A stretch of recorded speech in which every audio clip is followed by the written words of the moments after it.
We are back with CFO Irina Berkon, and then we got the Director of Business Solutions at Fireblocks, Neil Chopra. Thank you both so much for being on the show. Thank you for having me. I'm so thrilled to have you both here. All right. How's Money 2020 been so far for the both of you?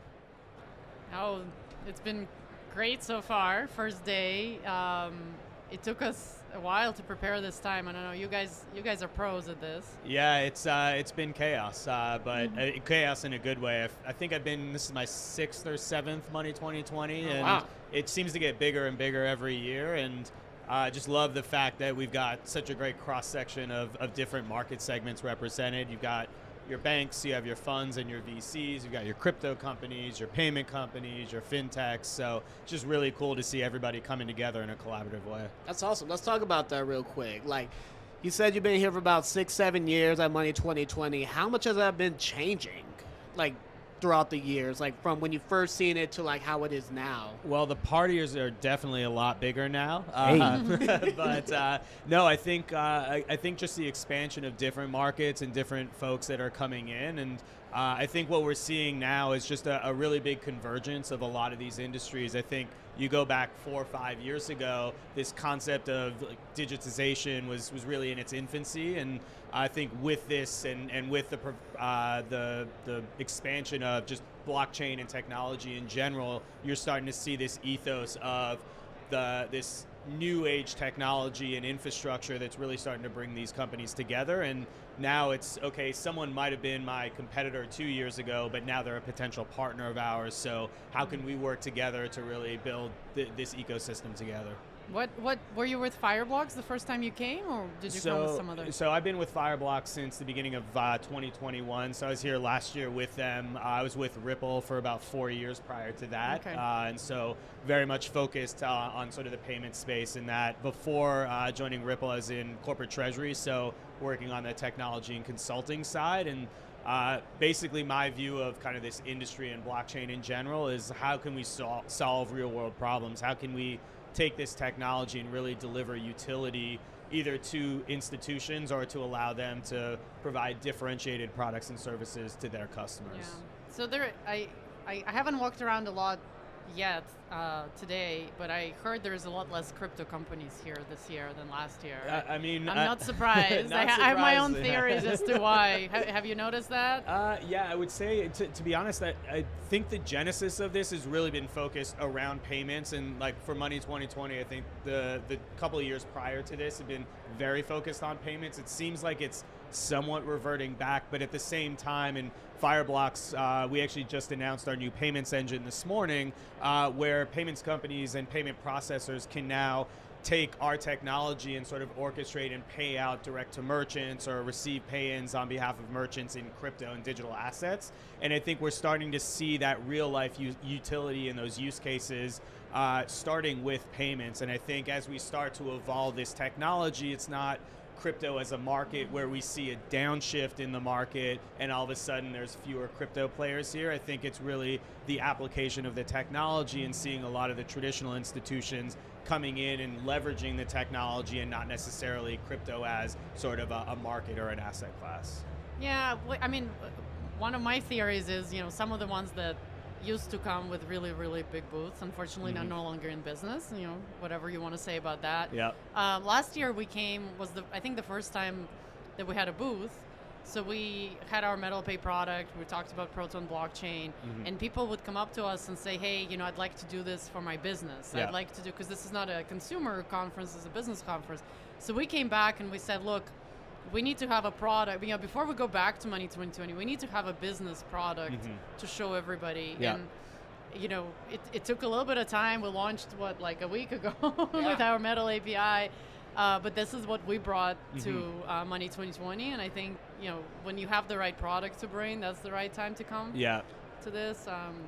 Completely agree. And I think that B2B2C play is really the core, right? Because you can own the customer experience, but then the cost of customer acquisition and all of that is obviously quite high. And so if you can deliver a technology or an infrastructure that allows other B2C players to tap into you, I think that's really where the value is, and how as an institution you can really scale. So love to see what you guys are doing out there in the market as well. I mean, for us, I guess that's our motto, or it's on some t-shirts that says, we tested it on consumers and now we can give it to businesses. There you go. Because that's how you got to do it. the consumers love it.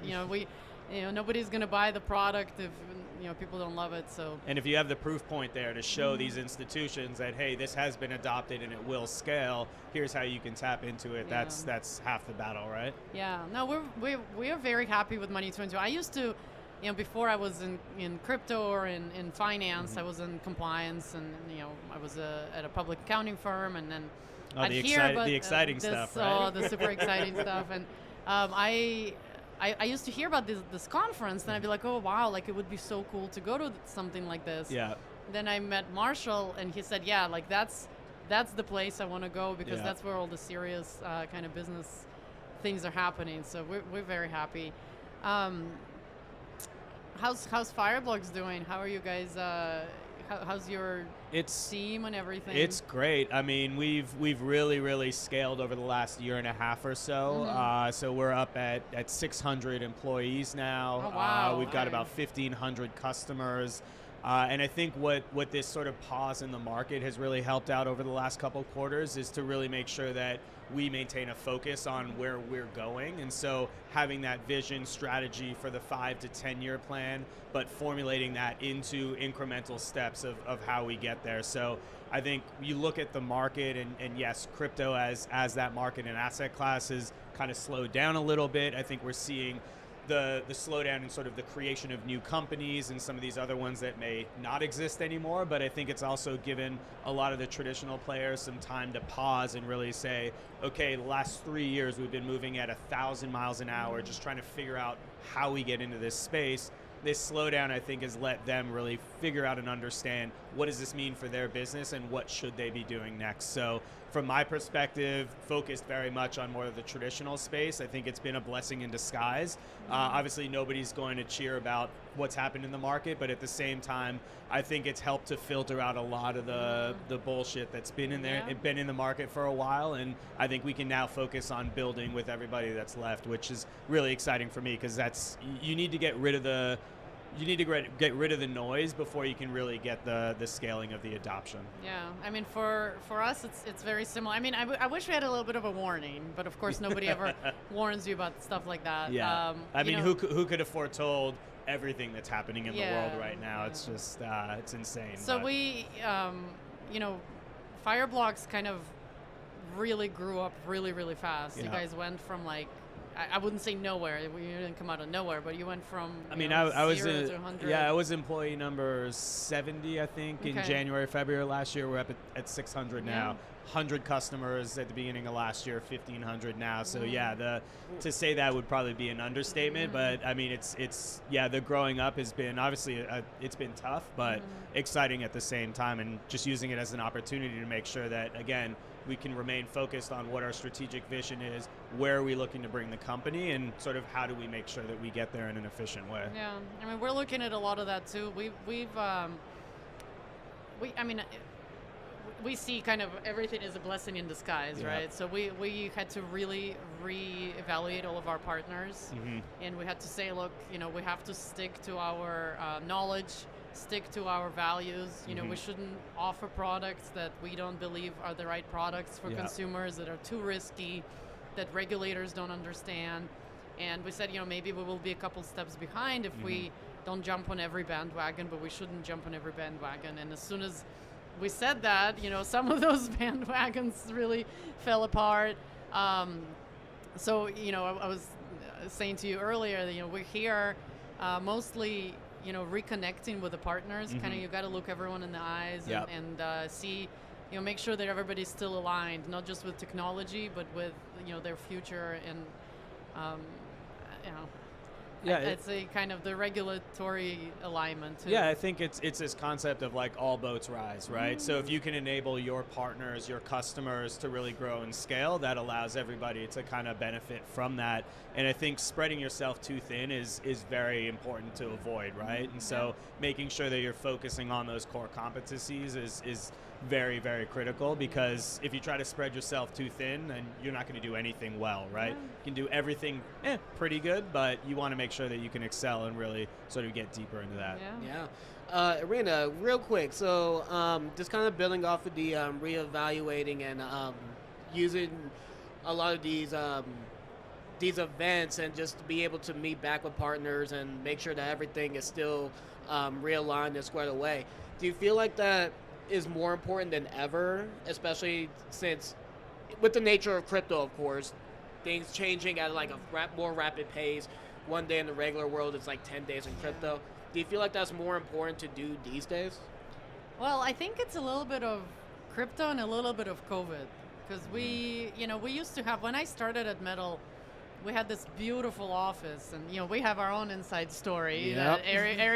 Eric cleaned my desk for me when I went on my first day because it was in right across from his. So we had this amazing office, and Marshall used to say, we have this office so we can bring partners in and show them what kind of company we are. And at that time, Visas and MasterCards were coming in, and companies like Fireblocks I don't think was around quite yet.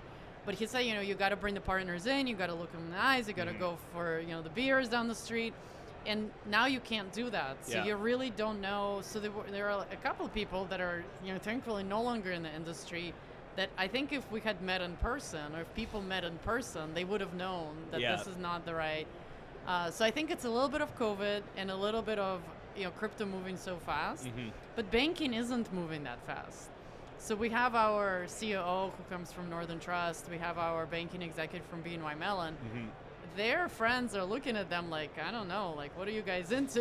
We're still at the bank. And although I will say, shout out to Bank of New York. They just went live on did. Fireblocks for institutional custody. Wow. Yeah, that was, I think, a couple of weeks ago. So exciting news. I know that the banks are moving slowly, but we are starting to see that adoption. And I think we're going to see sort of a steep hockey curve in probably the next couple of years when they just realize, like, we have to do something or we're going to get disintermediated. But I think to that point, we're seeing a lot of executives and high-level folks at banks starting to move into the crypto and fintech industry, because I think they kind of see the writing on the wall is that at the end of the day, all of these institutions can provide much better customer experience, cheaper cost of acquisition of the customers. And so if you really want to grow and scale from that perspective, they're just really eating into the wallet share of a lot of the regional and even larger banks. So it's really interesting to see. They definitely have to look at it, and I think they maybe have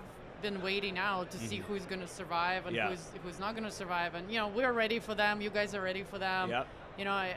For us, it's very, we say the word Fireblocks every day because it's, in accounting we do, but also with our, tech team, and we just hired a new VP of engineering, and she's been looking a lot in there. We're happy with the partnerships that also bring on BNY Mellon, right? Yeah. We want to be at the place where BNY Mellon thought was good enough for them. Yeah. Once we have our bank, and it'll be the same story. It's funny. I always kind of look when I go in and I say to an institution, well, if we've onboarded with Bank of New York Mellon and gone through their vendor onboarding and due diligence, what are you going to be able to find, right? So it's a really interesting sort of dynamic to see. Even back in 2018, 2017, when I was at Ripple, would go into these banks and they would say, don't talk to us about crypto, don't talk about XRP, just tell me how this is going to make my payments offering better, faster, cheaper. Those same banks are now saying, hey, what do we do with crypto? How do we build on blockchain? So it's been a complete 180 even in the last 2-3 years of these institutions really now starting to figure it out, building these crypto teams. But we're also then seeing these heads of crypto teams moving on and saying, I want to actually go somewhere where I can make a difference and make something happen. Because it's obviously a struggle to move a ship that large, right? Yeah. Well, for us, it's also been a struggle, and Marshall will testify to that more than anyone. That him and I have this saying, if you want to do something right, you have to do it yourself. Yeah. So sometimes people ask us like, oh, why do you have so many products? We're like, well, we need a fiat on-ramp. Yep. We built a fiat on-ramp. Now we're opening a bank, so we don't have to rely on a bank. Yep. Oh, we needed a crypto custodial offering. We built a custodial offering. Now we needed a non-custodial offering. We'll build a blockchain. Yeah. Oh, we needed a DeFi lending protocol and a DeFi exchange. Well, there isn't one, so we had to build one. We needed a layer 0 blockchain. Well, we don't trust the ones that are out there. Yep. Things are getting hacked. Things are not working very well, so we had to build it. So it's nice to find, this is what I said, look partners in the eyes, because am I going to need to build this? Like, are you guys going to be around? Or are you going to serve me well enough that I don't have to build this? Yeah. And, there's kind of angles and, Yeah, legs it's to the this, stool. it's the age-old question, right? Build by partner, Yeah. and I think that consideration needs to be made for any product. And there's a lot of the, I think, traditional institutions that we've seen that even from like a wallet and custodial offering have gone down the path of looking to build it themselves, and then we'll circle back because, oh, this is a lot harder than we thought. This is not just building technology, this is building security and cybersecurity, and I think that's a whole different ballgame from building a traditional tech stack. And so I think as they start to get into it and they realize, oh, we can maybe build something for Bitcoin and potentially ETH, but we won't be able to scale beyond that, is kind of where we're seeing the circle back, because again, this concept of crypto as an asset class and as a market, but if you now want to issue a bond on chain, if you want to take a carbon credit and manage it over blockchain, if you want to issue a stable coin, that's a whole different ballgame, a whole different tech stack that even if you build something or partner with somebody, you need to make sure that that partner will allow you to scale across all of these different use cases as the market evolves. And what I like to say is we're kind of future-proofing and building for a lot of the traditional institutions because we're working with Web3, we're working with gaming and payments, so all of these sort of products and offerings that we're building today are going to be there for the traditional institutions if and when they start to kind of play more directly. So do you think someone like BNY Mellon is going to be okay outsourcing some of their crypto stuff or partnering, or are they going to try to bring a lot of that in-house? Well, so they're managing our technology stack to be able to custody the assets on behalf of their clients, and they're kind of holding that with their own private keys that are managed through the Fireblocks technology. So they've effectively partnered with us to be able to deliver that technology stack that's now integrated directly into their core as well. And so again, it's one thing to kind of build that integration and build the functionality within the core. It's another thing to be able to manage the private keys and the wallets associated with the on-chain interactions, and that's really where we play in that space to abstract the complexity away of interacting with the blockchain. That stuff is hard to build. Exactly. I gotta say, exactly it's not like you can just walk off the street. Everyone thinks they can do everything. Everybody wants to do everything, right? That's the problem. So that's why I love the focus that you guys have. Is we know what we want to do, we know what we want to do well, and we're going to focus on that. Yeah, I saw this meme or whatever saying, oh, why are bridge hacks happening? And it's well, stupid people shouldn't build wallets. Yes, exactly. It's like, okay, if you don't know how to build it, then you shouldn't build it. If you build it and it fails, well, maybe you should have expected it. And I think one of the big gaps that we've got in the industry in general is this concept of auditing protocols and auditing smart contracts. And I think as that becomes more pervasive, there's going to be more comfort. So if we can get one of the big four, some of the top consulting and audit firms to actually go in and vet the technology, stress test it, I think that is where you can really start to scale, because right now there's not a lot of trust outside of sort of the 5% of folks globally that are well, into they're going to crypto, need to know right? how to do it. That's just saying. That's the other we thing. have our blockchain devs, they can run circles around any consultant. Yeah. You guys have the same thing, with the encryptions of keys. Yeah. Who's going to, test that kind of stuff? So it's interesting to me when we talk about our head of blockchain and our CTO, we're like, oh, did you guys get an audit done? And he's By like, who? okay, sure. Yeah, we'll get an audit done. And then, and then what, right? Yeah.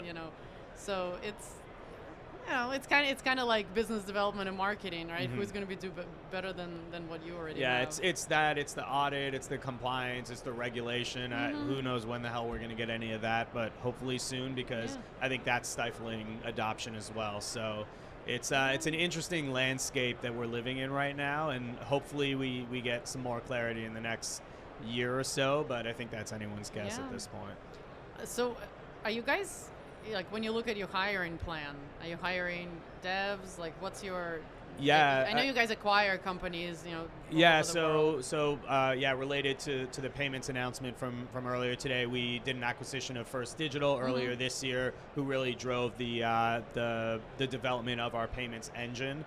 And then from a hiring perspective, it is very focused on sort of the engineering and R&D side of the house to make sure that we can continue to build and scale our product and our product set and offering. And then obviously on the go-to-market side, as we start to expand all these different market segments and verticals, making sure that we're bringing folks in who can speak to the business models, the opportunities that are out there for these institutions as they get into the crypto and blockchain space. That's awesome. Yeah, I know that company. I knew them before you guys acquired. Yeah. So it was cool when you... I think said everybody knows Goldie, so. Yeah, so well, I'm an LP at a fund that was looking into that company before. Nice. So I was like, oh, cool, Fireblocks. Yeah. Acquired them. Good. No, it's really interesting. I think even on the LP side, there's a lot of really interesting opportunities out there with the market the way it is from an investment and an M&A perspective. So curious to see sort of how that evolves over the next couple of months, because I think the last 2 quarters have been very standoffish, but I think we're going to start to see maybe some of that accelerating. Well, which is the cool. you know, we're in our round, and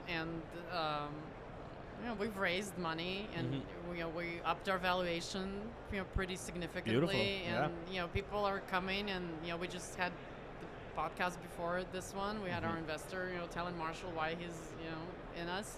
Yeah. We've had a lot of what I call repeat customers. Yeah. The people who wrote Marshall the very first checks came back and said, "Where do I sign again?" Yeah. You know, you're doing something right at that point. Yeah, right? and you know, our employees are investing, our very close, you know, friends and family. So that's one thing. And then the other thing is, now the investors are also getting, even though maybe some of them got burned by some of the, you know, bad players, they now know how to tell who is who. Yeah. And the questions that we're being asked, even though sometimes they're a little bit more annoying than needed, are the right questions that they should be asking. Yeah. So I think part of it too, but just given where you guys are positioned, I think where we're positioned, it allows our firms to be a little more selective with who we bring on, because the pie is now smaller for all of these investors, because obviously they want to make sure that they're investing in the right companies. And if they identify them, I think that gives an opportunity to you to say, well, no, this is the profile of investor we're looking at to help us get to the next stage of growth and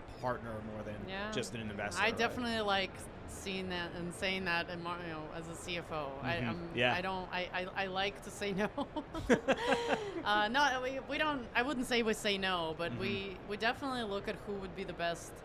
Not just a check to us, because, you know, we'll take the check, whatever, you know. It's your compliance background that where you like to say no, right?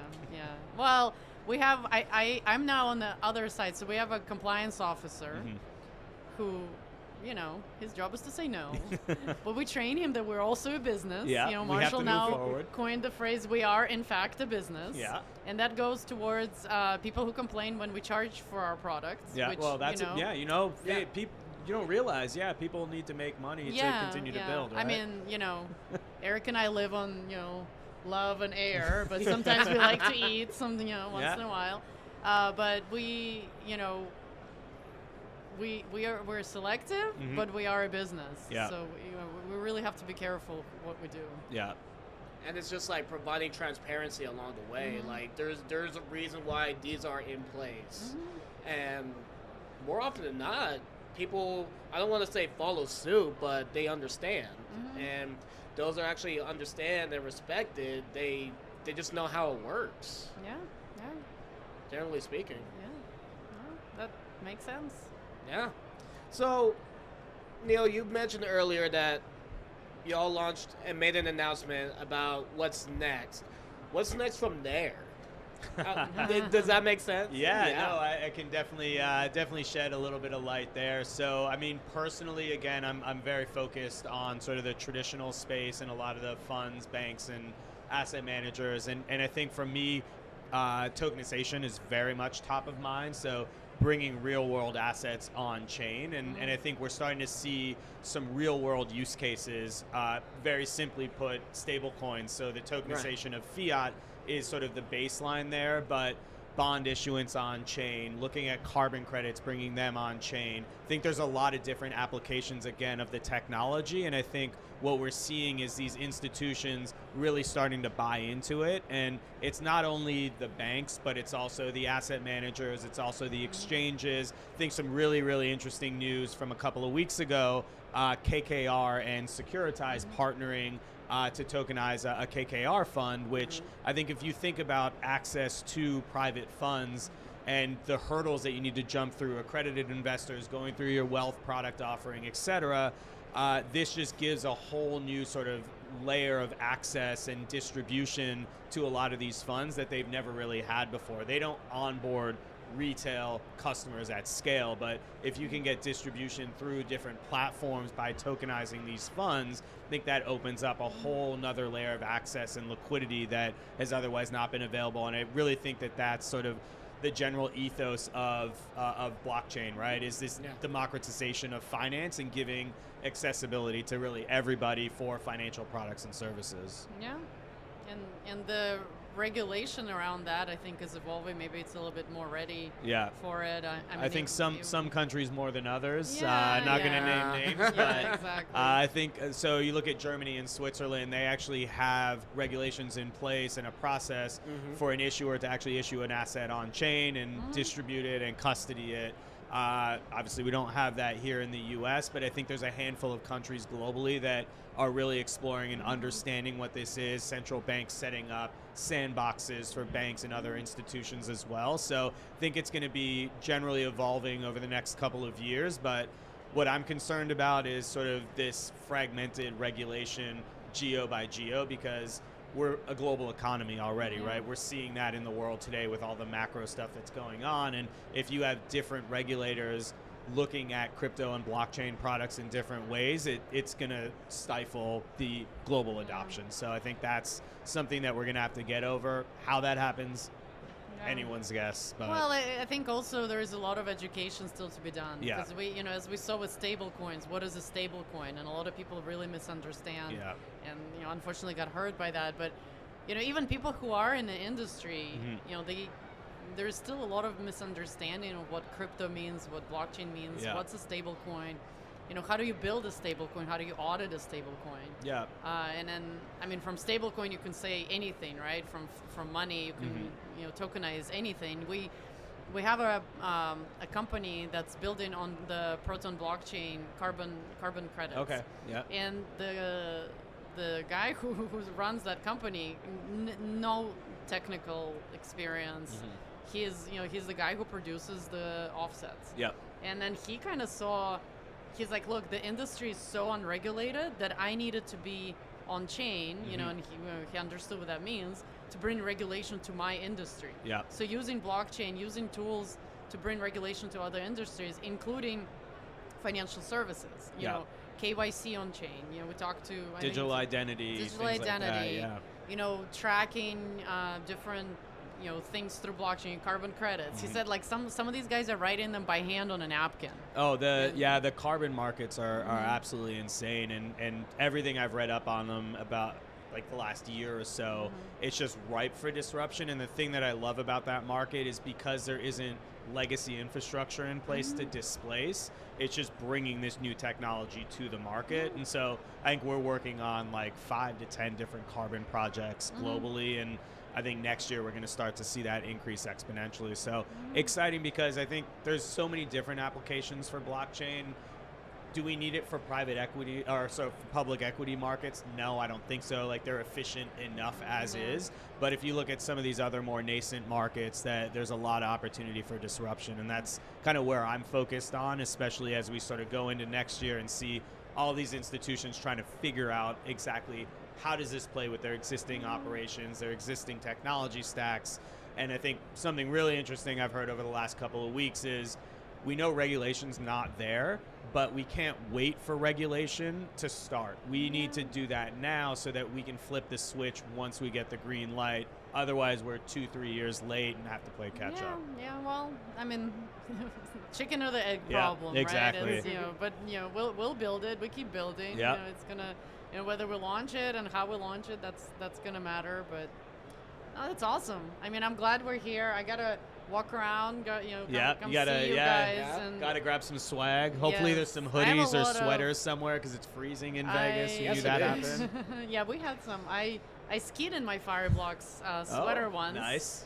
And then I have a Fireblocks pillow in my house. Oh wow! I because- don't even think I have that. Well, you Fireblocks know. have pillows. So yes. gonna have to they talk let to us, someone They in let us marketing. walk off with one from the club last year. Okay. So definitely here. Eric asked why we're here. Some of us are here for the swag. Indeed, indeed. Yeah. There's I saw some cool bucket hats out there as well. You know what? They're getting trendy. So I call it my loot. When I come home, I open it up. I start distributing, and then I have nowhere to put it. So it's great to see that, and it's great to see all the new companies. I feel like the theme of Money 2020 is always ahead of its time. Yeah. So whatever is happening right now, that's what should be happening. Yeah, no, it's exactly it. And take advantage of day one to get out there and meet everybody, because I think people are going to be moving a lot slower tomorrow. Yeah. And then Yeah. especially Wednesday. So yeah. a lot of hustle and bustle going on. I can see just around It's here huge. right now.